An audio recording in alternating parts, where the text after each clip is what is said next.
차고도 겪으면서 고생해줬기 때문에 이런 좋은 결정을 할 수 있었다고 생각하고요.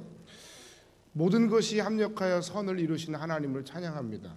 근데 참 재밌는 건 기도가 특세가 끝나자마자 그날부터 막 풀렸어요. 할렐루야. 그 기도가 필요한 것 같아요. 모든 일에.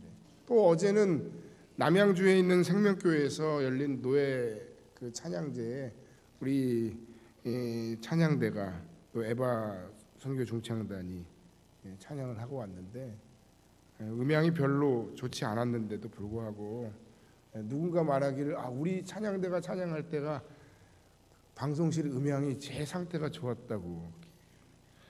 근데 사실 알고 보니까 아예 마이크가 안 켜져 있었어요. 할렐루야. 등순을 정하는 건 아니었지만 그 가서 또 열심히 촬영한 우리 노재남 집사님 얘기하기를 우리가 제일 잘했대요. 그 자칭 1등한 걸로. 그래도 참 느끼는 게 많았던 건 뭐냐면 그래도 열심으로 2달 동안 열심히 찬양 연습하고 또 안보로 곡을 아예 외워가지고 2곡씩 외워가지고 나온 그런 찬양대도 보였는데 또 많은 생각을 또 하게 했습니다. 어쨌든 우리 성원교회 찬양대가 짱입니다. 할렐루야. 그리고 지난 수요일 이게 일주일간 있었던 얘기만 해도 이렇게 많네요. 지난 수요일에는 우리 7기 사역반하고 함께 그 서현역 메가박스라는 그 영화관에서 제자 오카눔이라고 하는 다큐멘터리 영화를 봤어요. 근데 저는 그 영화를 보고서 참 많은 도전과 감동을 받았어요. 정말 많은 걸 생각하는 그런 시간이었습니다. 여러분, 제대로 된 가족 사진조차 없어가지고 그 옥 목사님의 그 장례식 그 시간에 가족들이 그 영정사진 앞에 나와서 가족 사진을 찍는 거예요. 그리고 이게 처음으로 찍는 우리 가족 사진입니다. 코미디 같은 이야기지만 사실이 그렇습니다. 그런 장면을 보면서 사역자로서의 아픔과 헌신의 모습에 많은 감동을 받았습니다. 물론 옥 목사님도 이 사역을 하면서 자신이 잃어버린 것이 건강과 가족을 잘 돌보지 못한 것이다 하는 그런 반성을 하셨습니다만 그럼에도 불구하고 참 많은 감동을 줍니다.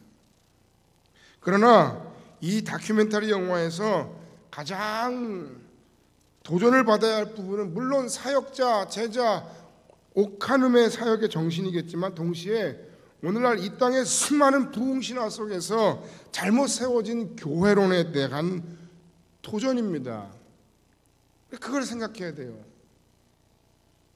예수께서 말씀하신 천하보다 더 귀하다고 이야기하는 한 영혼의 소중함과 가능성에 대한 그런 소망, 그런 제자훈련의 목회 철학, 또 교회는 세상으로부터 부름받은 하나님의 백성이요 세상으로 보냄받은 제자들의 모임이다 하는 이 교회론.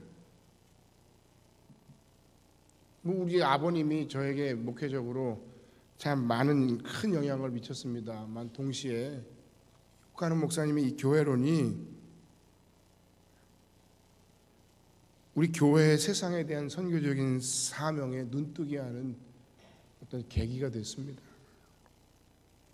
자신은 단 한 번도 대형 교회를 꿈꾸거나 바라지 않았다는 거예요. 오히려 사람들이 그 교회로 자꾸 찾아오고 몰려드는 것이 너무 부담스러웠고 자기 너무 부족해서 이들을 어떻게 내가 섬겨야 할까 고민하면서 예배당 뒤편에 앉아서 늘 기도하던 모습을 다른 사람들이 회상했어요.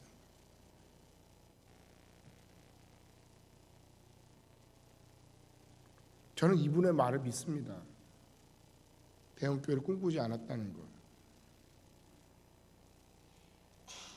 많은 부담감과 많은 생각을 하게 했어요. 한동안 저의 말문을 막았습니다. 그 생각들이 진짜 교회가 어떤 모습이어야 하는지, 진정한 제자의 삶이 무엇인지 진지하게 알고 싶으신 분들은 한번 그 영화 한번 보세요. 이런 훌륭한 스승과 목사님을 모신 그 교회가 좀 더 건강하게 한국교회에 잘 버텨 주었더라면 얼마나 좋았을까 하는 진한 아쉬움이 남는 장면이에요. 수천억 교회 건물이 그 교회의 영향력을 대변하는 것이 아니에요. 수만 명, 수십만의 성도가 그 교회와 그 목사님의 영향력을 대변하는 게 아니에요. 아쉬워서 하는 얘기입니다. 그러면서 제 마음에 그런 생각이 들었어요. 너나 잘해. 너나 잘하세요. 그런 생각도 들면서 참 마음이 착잡하고 만감이 교차하는 시간이었습니다. 여러분, 오늘날 많은 교회들이 교회의 숫자적 성장을 추구하고 그것을 교회 건강의 지표로 삼고 있습니다. 교회가 부흥하고 성장하면 그것으로 그 교회가 건강한 증거라는 거예요. 저도 처음엔 그렇게 이해하고 그렇게 알았었습니다. 그러나 그것은 교회가 처음부터 추구해야 할 교회의 본질 내지는 목적이 아닙니다. 어떻게 열심히 한 영혼 한 영혼의 최선을 다하고 어떻게 열심히 교회가 이 세상에서 감당해야 할 교회로서의 사명적 본질을 잘 감당하다 보니까 교회가 커졌다, 교회가 대형 교회가 됐다, 이거 좋은 일이죠.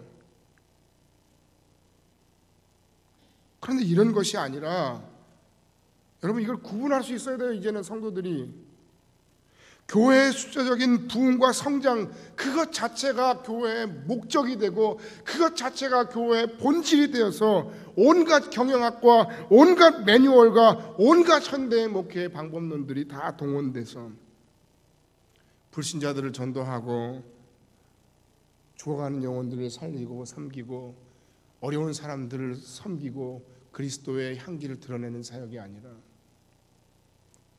그냥 어떻게든지 숫자만 많아지면 그게 장땡이에요. 꽁 잡는 게 매예요. 그냥 수단과 방법을 가리지 않아요. 남의 교인도 가리지 않아요. 이건 상도도 없어요. 요새는. 과연 이런 교회들의 모습을, 과연 이런 한국교회의 모습을 하나님께서 기뻐하시겠느냐 하는 거예요. 만약 그런 목적으로 성장한 교회와 그 수만 명이 모인 그 교회와 성교회를 저대로 바꾸어서 목회하자 그러면 저는 성교회 바꾸지 않습니다. 뭐 불러주지도 않겠지만 여러분, 이 부분을 여러분의 삶에 한번 적용해 볼까요? 똑같아요. 똑같은 원리예요. 여러분 잘 들어보세요. 세상에서 잘되고 성공하고 직장에서 승진해서 이사 달고 부와 명예와 권세를 얻는 것, 그것이 여러분의 삶의 목적입니까?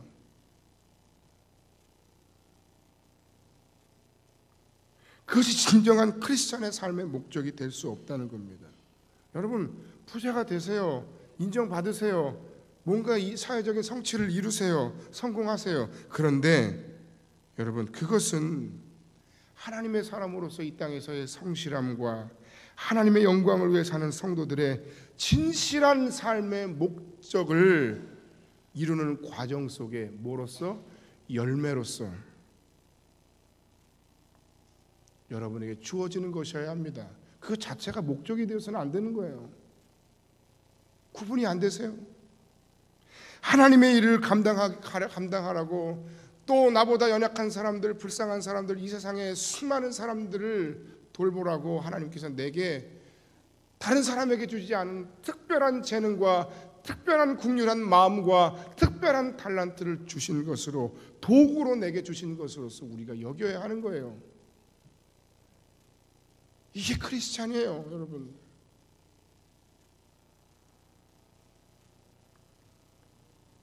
하나님 앞에서 사는 신실하고 충성된 삶에 대한 보상으로서 하나님께서 우리에게 주실 수도 있습니다. 그러나 다시 말씀드립니다. 부자가 되고 명예를 얻고 권세를 얻는 그것 자체가 여러분의 이 땅에서의 삶의 추구라면 우리는 아직 진정한 크리스찬이 되지 못한 겁니다. 이렇게 설교하니까 성도들이 안 와요.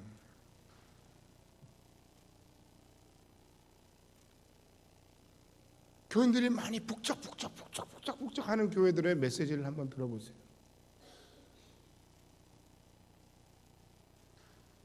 복 받으라고 해야 오는데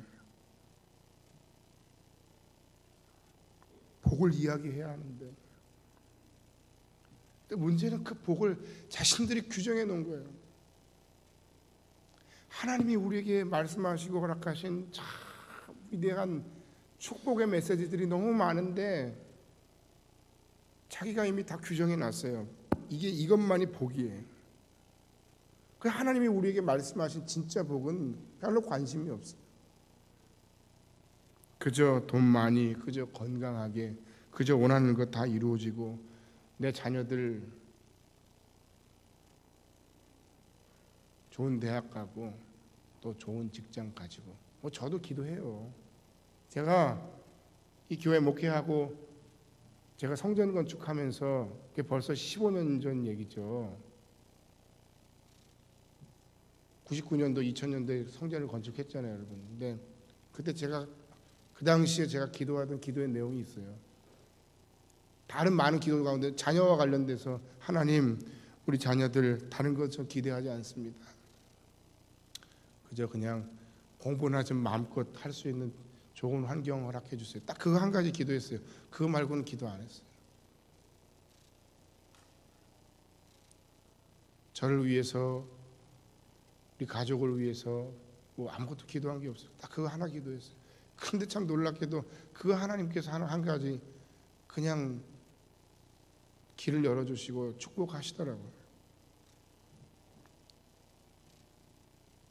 그 공부해서 뭐하냐? 공부 마음껏 해서 하나님 이 아이들을 하나님께서 귀하게 사용해 주세요. 저는 아무것도 아닙니다. 저보다 더 귀한 하나님의 사람으로 사용해 주세요. 그게 아버지로서의 저의 욕심이고 저의 유일한 기도 제목이었어요. 여러분, 돈만 있으면 되나요? 여러분, 사랑하는 님이면 되나요? 좋은 대학 가면 끝인가요? 요즘 들어서 참 우리의 삶의 내면이 정말 중요하다는 생각을 많이 합니다. 너무 많은 부분에서 우리가 공격받아요. 너무 힘들어요. 요즘 들어 부쩍 조급해지고 부쩍 마음의 답답함을 느끼고 부쩍 화가 나는 나를 보면서, 야, 이거 아직 그럴 때가 아닌 것 같은데 남성도 갱년기가 온다면서요? 이제 슬슬 조금씩 시작이 되나? 그것도 하나의 증상이라 하더라고.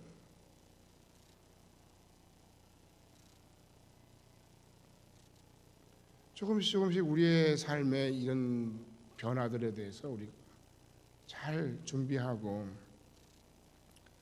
우리 내면을 더욱더 하나님 안에서 강건하게 하고 영육간에 여러분의 육신도 또한 잘 관리하는 그런 좋은 하나님의 사람들이 되어야 할 줄로 믿습니다.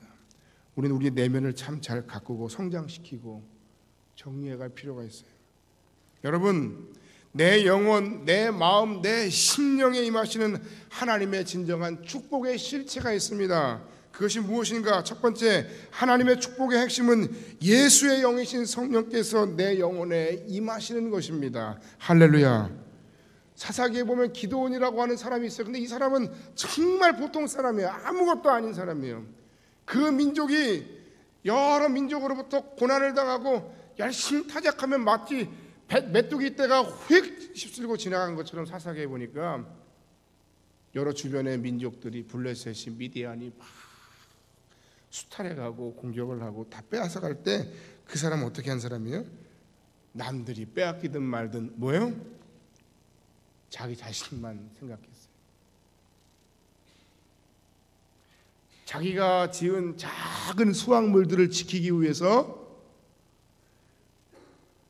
포도주 집 틀 속에 들어가서 몰래 타작하고 수학하던 사람이에요. 그냥 보통 사람이에요. 뭐 나쁘다는 게 아니에요. 그런데 그런 그가 사사기의 사사들 중에서도 후에 보니까 정말 엄청난 승리를 이루고 강력한 리더십을 갖춘 위대한 하나님의 사사로 쓰임받았어요. 여러분 지금 좀 여러분 자녀들이 지금 보잘것없고 여러분 남편이 지금 생각보다 좀 형편없고 여러분 그래도 소망을 잃지 마세요. 사람이 뭐 나중에라도 변하지 말라는 법은 없어요. 물론 사람이 변하는 것만큼 어려운 건 없는 것 같아요. 특히 나이 들면서. 그렇지만 성령 안에서 그 강팍하고 또는 그 변하지 않은 사람의 마음을 변화시키시는 이가 또한 하나님이신 것을 믿으시기 바랍니다. 여러분 연약한 자녀가 공부 못하는 자녀가 평생 연약하고 평생 뒤떨어지고 평생 공부 못하고 평생 부족한 아이로 자랄 거라고 생각하지 마세요. 저를 생각해도 그래요. 이게 진짜 하나님 은혜인데 그렇게 뭐 중고등학교 때 뭐 그렇게 뛰어나거나 열심히 공부를 잘했거나 그런 사람 아니에요. 정말 너무 가장 평범한 학생이에요. 다만 하나님을 사랑했던 학생이에요. 예수의 십자가의 사랑에 감격했던 학생. 그거 말고 난 아무것도 없어요. 난 아무것도 없는 사람이에요. 그런데 하나님께서 때를 따라 시간을 따라 환경을 따라 조금씩 성장시키시고 변화시키시고 여러분 대단한 여러분들을 제가 지금 목회하고 있잖아요. 이게 얼마나 큰 하나님의 은혜예요. 나는 나를 바라보면서 야 하나님 정말 대단한 분이다. 나 같은 사람을 통해 일하시다니. 할렐루야. 포기하지 마세요. 모르는 거예요. 이 사사기에 기록된 이 기드온이라는 사람이 그랬는데 이 기드온이 사사기 6장 34절에 보니까 여호와의 영이 기드온에게 임하시네 그랬어요. 하나님의 영 성령이 기드온에게 임하는 순간 너무 많은 것이 변했어요. 너무 많은 것이 달라졌어요. 하나님의 영 성령이 그에게 임하실 때 그의 삶에 엄청난 변화의 역사가 나타났어요. 비록 평범한 기드온일지라도 민족이 뭐고 그 상황 상태에 그들을 구원하는 건 뭡니까? 아무것도 상관없는 그 기드온이 여호와 영이 임하신 이후에 그의 삶을 통해 하나님이 엄청난 일들을 놀라운 일들을 일으키시는 겁니다. 이 성령이라는 것이 어떤 특정한 사람들 소위 성령의 은사를 받았다는 은사자들 혹은 목사 이런 사람들에게만 임하는 게 아니에요. 예수의 영이신 성령은 자신의 죄를 고백하고 예수를 주님으로 따르려고 하는 모든 사람에게 임하는 분이십니다. 할렐루야.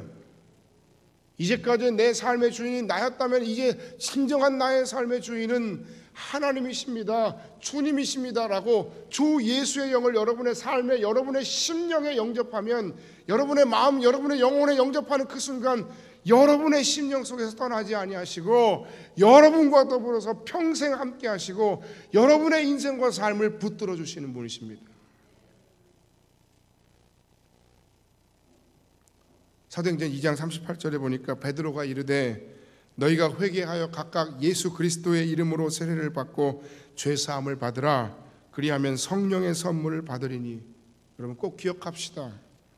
하나님은 믿음으로 자신의 삶을 당신에게 열어드리는 사람들의 영혼에 영으로 친히 찾아오셔서 영원토록 함께 하십니다. 그러니까 그냥 하나님은 여기도 계시고 저기도 계시고 안 계신 곳이 없기도 하시지만 정말 중요한 것 여러분이 살면서 기억해야 할 건 뭐냐면 하나님이 여러분과 함께 하신다는 거예요.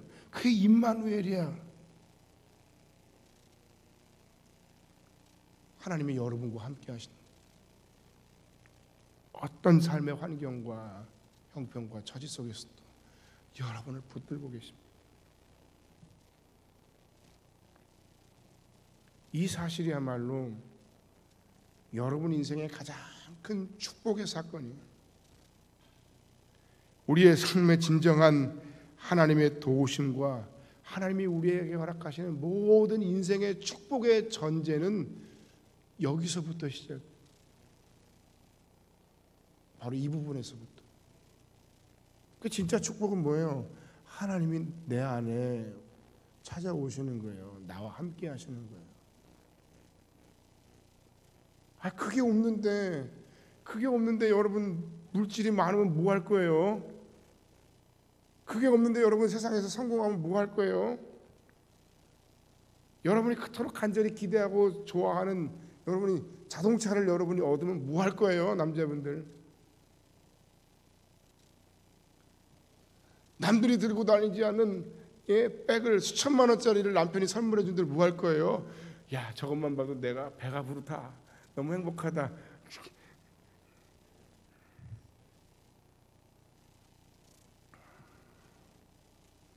하나님이 함께 하셔야 하는 거예요. 하나님의 영이 여러분에게 함께 하시는 것, 성령이 여러분의 영혼 속에 임하시는 것, 이게 가장 큰 축복의 사건이고 또 다른 축복의 사건의 전제 조건이에요. 이게 없으면 소용이 없는 거예요. 그럼 두 번째로 구체적으로 하나님과 함께하는 성령 충만한 삶의 축복이란 도대체 뭐냐? 어떤 축복이 우리에게 임하느냐? 크게 세 가지를 정리해서 말씀드립니다. 첫 번째는 무엇인가 하면 하나님의 가족 공동체의 일원이 되었음을 여러분이 확신하게 됩니다. 할렐루야.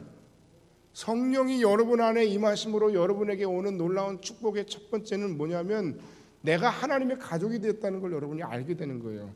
로마서 8장 14절로 16절을 보면 무릇 하나님의 영으로 인도함을 받는 사람은 곧 하나님의 아들이라. 너희는 다시 무서워하는 종의 영을 받지 아니하고 양자의 영을 받았으므로 우리가 아빠 아버지라고 부르짖느니라.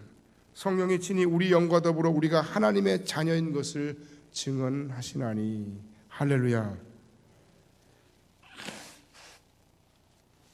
예수의 영이신 성령이 우리에게 임하시는데 그 성령은 양자의 영이라는 거예요. 어떤 영이요? 양자의 영. 우리가 하나님의 아들이 되게 하는 영이에요. 우리 혼자가 아니에요. 그래서 그 성령이 임하시는 순간 내가 하나님을 아빠라고 불러요. 예? 여러분 삶에 부모님의 돌보심을 혹시 받지 못하고 크신 분들이 혹시 있을지라도, 부모님의 사랑을 혹시 잘 받지 못한 분들이 있을지라도 하나님이 우리의 아버지가 되시는 거예요. 그 성령이 내게 임하심으로 하나님이 정말 내 아버지가 되시는구나. 그 내가 받지 못했던 그 모든 수많은 사랑, 그 모든 삶의 문제들도 하나님 우리 아버지로 말미암아 해결이 될 수 있는 거예요. 할렐루야. 성경에 부름받아 쓰임받은 위대한 하나님의 사람들을 향해서 하나님이 계속해서 말씀하시고 축복하시는 그 축복의 내용이 뭔 줄 아세요? 딱 하나예요. 너는 두려워 말라. 내가 너와 함께한다. 성경을 읽어보세요. 내가 너와 함께해.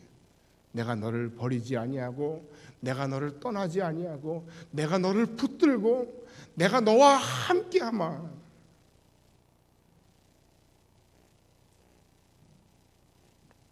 기드온에게, 엘리야에게, 베드로에게, 바울에게, 모세에게, 여호수아에게, 아브라함에게, 하나님은 다윗에게 똑같은 말씀을 하시는 거예요. 그 하나님은 우리 아버지가 되시고요. 그 하나님 안에서 우리는 귀한 믿음의 가족을 얻게 되었습니다. 할렐루야. 누가 가족이에요?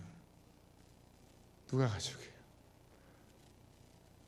우리 성음교회 공동체가 하나님을 아버지로 모신 한 믿음의 가족임을 고백하시는 여러분 되시길 바랍니다. 할렐루야. 비록 우리의 타고난 기질 너무 달라요. 삶의 방식 너무 달라요. 생김새 너무 달라요. 유전적인 가족으로서의 공통적인 모습은 별로 보이지 않을지라도 그러나 예수 그리스도의 피로 사신 위대하고 거룩한 공동체의 한 일원으로서 한 하나님을 예배하고 그 하나님의 영광을 위해 사는 삶을 꿈꾸고 실천하고 같은 예수의 영, 성령을 모신 영적 DNA를 가진 가족으로서 우리가 함께 교제하고 서로를 위해 기도하게 되는 겁니다. 미국 가보신 분도 있고 안 가보신 분도 있을 텐데 저도 미국을 한 번밖에 못 가봤어요. 목회하느라고 바빠가지고 딱 한 번 가봤어요. 근데 많은 걸 보고 왔는데 거기 미국 교회 가니까 참 특이한 거 하나가 있는데 그게 뭐냐면 다민족 교회가 있는 거예요. 우리 사회도 다문화가 요새 이제 많은 이슈가 되고 있습니다만 다민족 교회가 있는 거예요. 민족이 다 달라. 살아온 삶의 기질이 다르고 문화가 달라요. 그런데 한 교회를 이루어서 한 하나님을 찬양하면서 하나님의 교회로서 세워져 가고 일하더라고요. 여러분 우리 보세요. 다르죠? 한 민족인데도 생김새도 다르고 사고방식도 다르고 생활방식도 다르고 문화도 다르고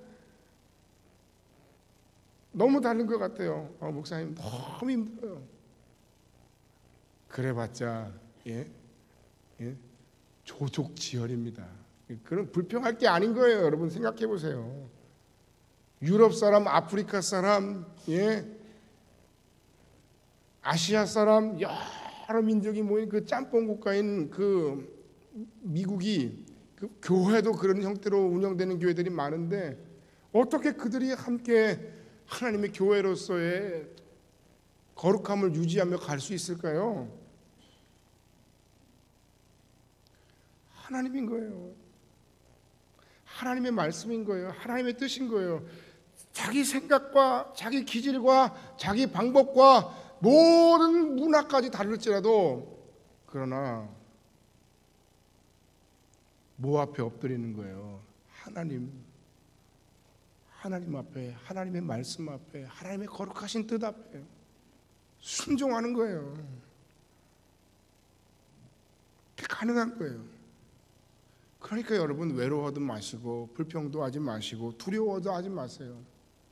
성령을 모신 우리에게 주시는 축복의 양상, 축복의 열매는 바로 우리가 하나님의 자녀가 되고 우리는 하나님을 아빠라고 부르며 그 하나님 아버지 앞에서 한 믿음의 가족 공동체를 이루었다는 사실. 할렐루야. 두 번째 성령 충만한 삶의 축복은 무엇인가 하면 바로 아름다운 삶의 열매를 맺는데 그게 뭐냐면 한마디로 성품의 열매예요.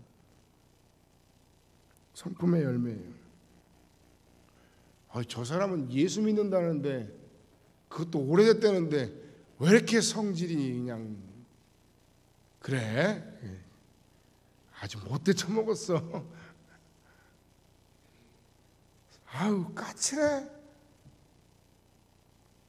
냅둬요. 이렇게 살다 죽게. 이건 자랑이 아닌 거예요. 진정 내 안에 성령을 모신 자,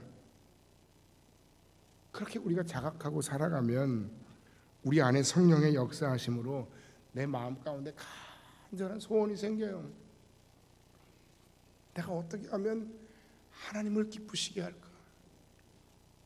어떻게 하면 내가 주님 닮은 그런 인격의 모습을 가지고 살아갈까? 저는 목회를 하면 할수록 또 나이를 먹으면 먹을수록 자꾸 여기에 대한 관심과 여기에 대한 생각이 많아져요. 내가 아직 부족하구나. 정말 그리스도 예수의 사람으로서 우리가 아름다운 삶의 열매를 맺는다는 건 바로 이런 부분이구나. 사람의 변화가 어렵지만 그럼에도 성령을 모신 자로 우리가 성령 충만한 삶의 축복을 받는다면 내 삶에 이런 성품의 변화와 역사가 나타나야 되는구나. 그게 바로 뭐예요? 성령의 9가지 열매예요. 오직 성령의 열매는 사랑과 희락과 화평과 오래 참음과 자비와 양성과 충성과 온유와 절제니. 기억하세요.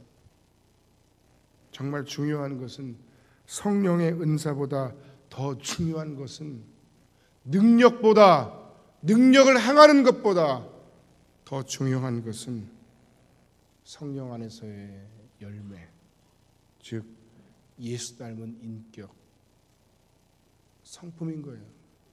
우리가 저 자신을 봐도 그렇고 아직 이 부분이 많이 부족해요. 그런데 그냥 아까 그냥 냅둬요, 이렇게 살다 죽게, 이건 아닌 거라는 거예요. 적어도 우리가 뭔가 하나님 안에서 바뀌어야 할 우리의 삶의 모습, 변해야 할 우리의 삶의 방향을 분명하게 설정하고 나가야 하는데, 그 모습이 바로 작은 예수 닮은 인격으로서의 좋은 성품이에요.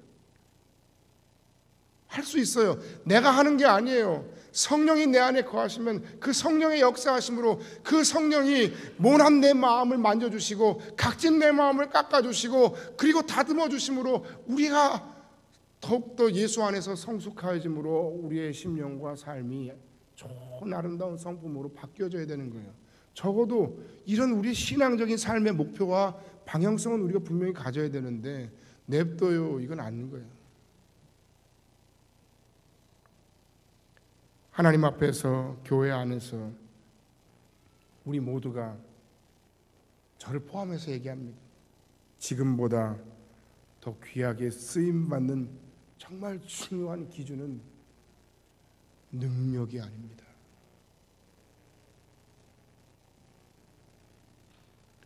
성령의 은사도 아닙니다.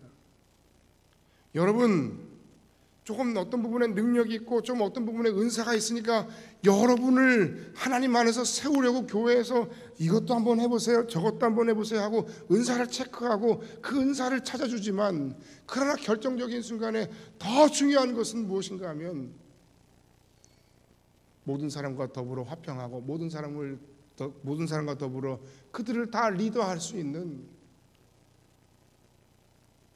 예수 닮은 인격, 좋은 성품을 우리가 가져야 한다는 것이 성경 말씀이에요.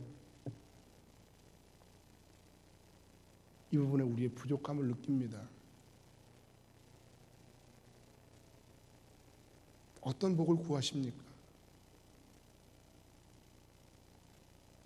성령 충만한 삶의 축복으로 아름다운 성품의 열매를 많이 받고 맺고 누리며 사시기를 주님의 이름으로 간절히 축원합니다. 할렐루야. 세 번째 성령 충만한 삶의 축복, 마지막으로 그것은 세상을 이기는 힘입니다. 세상을 이기는 힘이에요. 성령을 우리가 받아가지고 뭐 그냥 내 성품만 좋아지고 그럼 내가 하나님 아버지의 자녀로서 사는 거 그냥 우리 가족이 되었고 이것만을 얘기하는 것이 아니라, 진정한 성령의 축복은 이 성령 충만한 삶을 통해 우리가 세상을 이긴다는 거예요. 내 삶의 모든 삶의 문제들을 우리가 헤쳐나갈 수 있다는 거예요. 내 힘이 아니라 내 안에 계신 성령의 능력으로 말미암아 내 눈앞에 있는 내 삶의 사명도 감당하고, 그리고 내 현실 앞에 있는 모든 삶의 문제도 헤쳐나갈 수 있는 그 힘을 우리가 하나님으로부터 공급받는데, 그것이 바로 성령 충만하면서부터 온다는 거예요.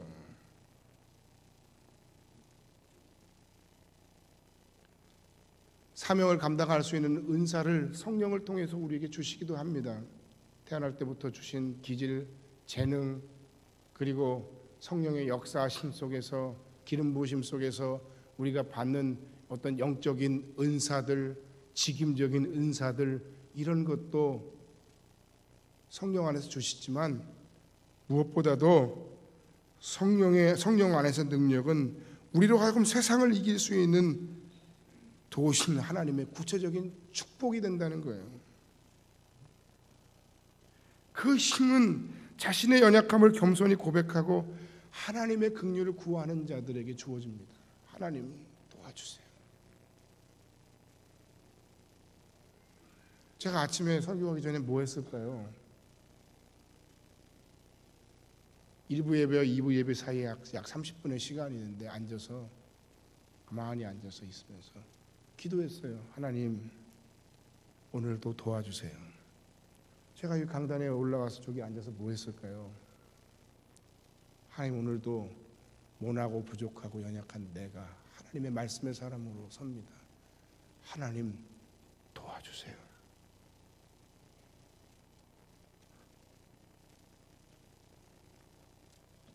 교만한 자에게는 하나님의 능력이 임하지 않습니다. 오히려 나의 연약함과 한계를 고백하고 안타까워하는 사람들의 심령 가운데 하나님이 능력으로 도우십니다. 여러분, 능력이 얼마만큼 되십니까?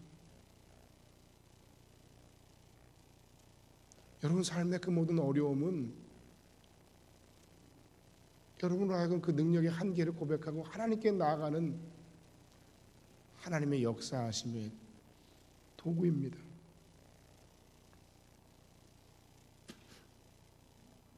답답한 일을 만나셨습니까? 하나님께 엎드리시기 바랍니다. 사랑해야 하는데 용서가 안 되고 미움과 분노가 가득합니까? 나는 못합니다. 나는 못합니다. 그러나 내 안에 계신 예수의 영, 성령의 능력으로 나는 그를 용서하고 오히려 나는 그의 삶을 축복하며 그를 위해 기도하며 사랑할 수 있습니다. 무엇인가 이 상황을 돌파하고 타개할 지혜가 필요하십니까? 나와 함께 하시는 그 하나님, 그분의 영 성령께 겸손히 엎드리세요. 그러면 그때 바로 그 순간에 그 상황을 타개할 수 있는 필요한 지혜, 적절한 인도하심과 사람을 통해 당신을 도와주실 겁니다. 내가 하나님의 말씀대로 순종하며 사는 삶이 너무 힘이 듭니다. 아니, 불가능에 가깝습니다.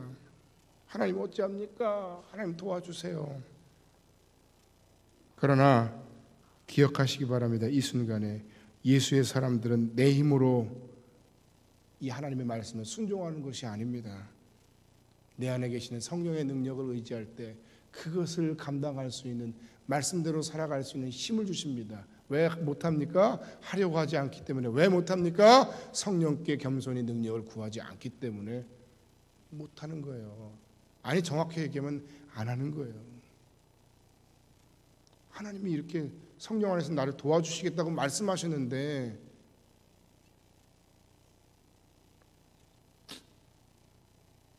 목회가 제 뜻대로 안 돼요.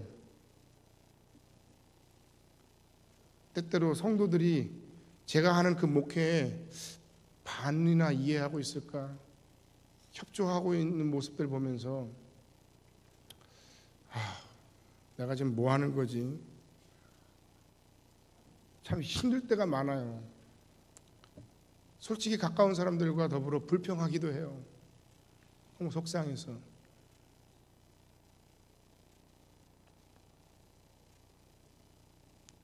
계획도 많이 세워놓고 중단 없이 가고 있는데 참 더딥니다.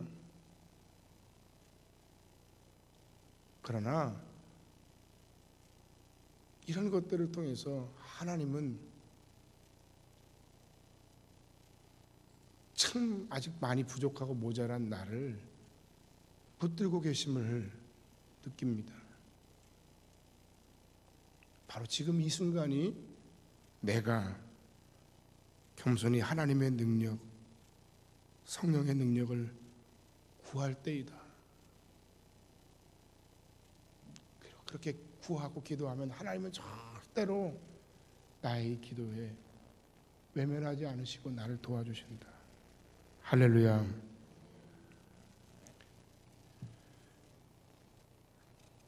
너는 알지 못하였느냐, 듣지 못하였느냐, 영원하신 하나님 여호와 땅끝까지 창조하시는 이는 피곤하지 않으시며 곤빛이 아니시며 명철이 한이 없으시며 피곤한 자에게는 능력을 주시며 무능한 자에게는 힘을 더하시나니 소년이라도 피곤하고 넘어지고 자빠지되 오직 여호와를 앙망하는 자는 새 힘을 얻으리니 독수리의 날개침이 올라감 같을 것이요 다른 박질하여도 곤비하지 아니하겠고 걸어가도 피곤하지 아니하리로다. 성령, 그분은 나와 함께 하신 분이시며 세상을 이기는 나의 힘입니다. 나는 안 될지라도 그분 안에 있는 나는 할 수 있습니다. 결론의 말씀을 드리고 말씀을 마칩니다. 진정한 축복은 삼위 하나님 예수의 영이신 성령께서 여러분에게 임하신 것입니다. 이 축복을 축복으로 알고 사모하고 감사하며 사시길 주의 이름으로 간절히 축원합니다. 그리고 그 성령을 모신 자로서 성령 충만한 삶에 부으시는 하나님의 축복을 다 누리며 사시길 바랍니다. 하나님 안에서의 영적 가족에 대해 깊이 묵상하고 이 가족을 아끼고 사랑하고 배려하고 꿈꾸는 멋진 성험교회가 되기를 주의 이름으로 간절히 축원합니다. 하나님 안에서 더욱 예수 닮은 좋은 성품으로 아름다운 삶의 열매를 누리며 많은 사람과 더불어 일할 수 있는 여러분들 되시길 주의 이름으로 간절히 축복합니다. 성령 안에서 그 어떤 문제도 문제가 아님을 확신하고 성령의 능력을 힘입어 자신감 있게 살아가시는 복된 여러분의 삶이 되시기를 주의 이름으로 간절히 축원합니다. 기도하겠습니다.